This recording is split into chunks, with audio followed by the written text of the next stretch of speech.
നമുക്കിപ്പോൾ അറിയുന്ന ആരെങ്കിലും അല്ലെങ്കിൽ അറിയാത്ത ആരെങ്കിലും ആണെന്നുണ്ടെങ്കിൽ നമ്മളിപ്പോൾ ചാറ്റ് ചെയ്തുകൊണ്ടിരിക്കുക, അവരിപ്പോൾ വേറൊരു ലൊക്കേഷൻ നമ്മളോട് നുണയായിട്ട് പറഞ്ഞു എന്ന് വെച്ചോ, അത് ഏത് ലൊക്കേഷനാണ്, അവരുടെ ഫോണിൻ്റെ IP അഡ്രസ്സ് എന്നീ സകല സംഭവങ്ങളും നമുക്ക് ഒരൊറ്റ ക്ലിക്കിൽ അവർ പോലും അറിയാതെ തന്നെ നമുക്ക് കാണാനായിട്ട് സാധിക്കും. അതെങ്ങനെയാണെന്നാണ് ഈ വീഡിയോയിലൂടെ ഞാൻ പറഞ്ഞു തരാൻ പോകുന്നത്. അപ്പോൾ ഈ വീഡിയോ തുടക്കം തൊട്ട് അവസാനം വരെ ശ്രദ്ധിച്ചിരുന്ന് കാണുക. അപ്പോൾ ആദ്യം ഗ്രാഫിക്സ് IP എന്ന് പറഞ്ഞിട്ടുള്ള ഈ ഒരു വെബ്സൈറ്റിലേക്ക് കയറുക. വെബ്സൈറ്റിലേക്ക് കയറിയതിന് ശേഷം ഇവിടെ എൻ്റർ QR എന്നുള്ള ഓപ്ഷൻ കാണിക്കും. അതിനകത്ത് ഏതെങ്കിലും ഒരു യൂട്യൂബ് ചാനലിൻ്റെ ലിങ്ക് നമ്മൾ എന്ത് ചെയ്യുക, കോപ്പി ചെയ്ത് അതിലേക്ക് അപ്ലോഡ് ചെയ്താൽ മാത്രം മതി. ഞാനിപ്പോൾ എൻ്റെ ഒരു യൂട്യൂബ് ചാനലിൻ്റെ ഒരു ലിങ്ക് എടുക്കുകയാണ്. അത് ഞാൻ കോപ്പി ചെയ്തു. ഇനി ഞാൻ ഈ സൈറ്റിലേക്ക് അപ്ലോഡ് ചെയ്യാണ്, പേസ്റ്റ് ചെയ്യാണ്. പേസ്റ്റ് ചെയ്തതിന് ശേഷം ക്രിയേറ്റ് QR എന്ന് കാണിക്കും ഓപ്ഷൻ. ആ ഓപ്ഷനിലേക്ക് ക്ലിക്ക് ചെയ്യുക. അതിനകത്ത് I agree. ജസ്റ്റ് ഒന്ന് ലോഡിങ് ടൈം. അതിനുശേഷം ഇങ്ങനത്തെ ഒരു ഇൻ്റർഫേസ് ആയിരിക്കും കാണുക. അതിലെന്ത് ചെയ്യണമെന്ന് വെച്ചിട്ടുണ്ടെങ്കിൽ നമ്മൾ ഈ കോപ്പി എന്നുള്ള ഈ മേലെ കാണുന്നത് കോപ്പി ചെയ്തെടുക്കുക. അത് കോപ്പി ചെയ്തതിന് ശേഷം നേരെ വാട്സപ്പ് എടുക്കുക.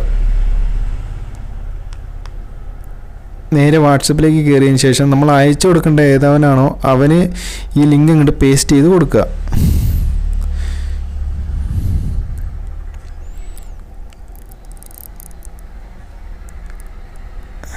ലിങ്ക് കൊടുത്തിട്ടുണ്ട്.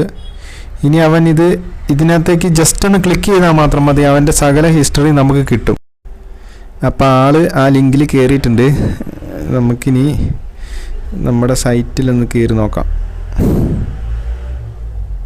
വെബ്സൈറ്റിൽ കയറിയിട്ട് ലാസ്റ്റ് കാണുന്ന ട്രാക്കിംഗ് കോഡ് എന്ന് കാണുന്നത് കോപ്പി ചെയ്യുക. കോപ്പി ചെയ്തതിന് ശേഷം ബേക്കിത്തെ ഹോം സ്ക്രീനിലേക്ക് വരിക. ഹോം സ്ക്രീനിൽ വന്നിട്ട് ആ ട്രാക്കിംഗ് കോഡ് പേസ്റ്റ് ചെയ്യുക. എന്നിട്ട് ട്രാക്കിംഗ് കോഡ് എന്നുള്ള ആ ഓപ്ഷൻ ക്ലിക്ക് ചെയ്യുക. ക്ലിക്ക് ചെയ്യാൻ നേരത്ത് ലിസ്റ്റ് ചെയ്ത് കാണിക്കും. ഇതുണ്ട് അവൻ്റെ IP അഡ്രസ്സ്, അവൻ എപ്പോഴാണ് ഈ ലിങ്കിലേക്ക് ജോയിൻ ആയത്, അതെല്ലാം ആ ടൈമും ഡേറ്റ് എല്ലാം കാണിക്കും. പിന്നെ അവൻ്റെ ലൊക്കേഷൻ, സകല ഡീറ്റെയിൽസ് ഇതിനകത്ത് തന്നെ ഉണ്ട്. ഇൻഫർമേഷനിൽ ഞെക്കിയിട്ടുണ്ടെങ്കിൽ കൂടുതലായിട്ടുള്ള വിവരങ്ങൾ കാണാൻ വേണ്ടിയിട്ട് പറ്റും. അപ്പോൾ ഈ വീഡിയോ ഇഷ്ടപ്പെട്ടിട്ടുണ്ടെങ്കിൽ തീർച്ചയായിട്ടും ലൈക്ക് അടിക്കുക, സബ്സ്ക്രൈബ് ചെയ്യുക, സപ്പോർട്ട് ചെയ്യുക. നിങ്ങൾ ഇതുപോലെ ഏതെങ്കിലും അറിയാത്ത ആരെങ്കിലും ഉണ്ടെന്നുണ്ടെങ്കിൽ ഇതുപോലെ ഒരു ട്രിക്ക് കാണിച്ചിട്ട് അവന്മാരെ പറ്റും. അപ്പോൾ അടുത്തൊരു വീഡിയോ ആയിട്ട് കാണുന്നവരെ എല്ലാ കൂട്ടുകാർക്കും ബൈ ബൈ.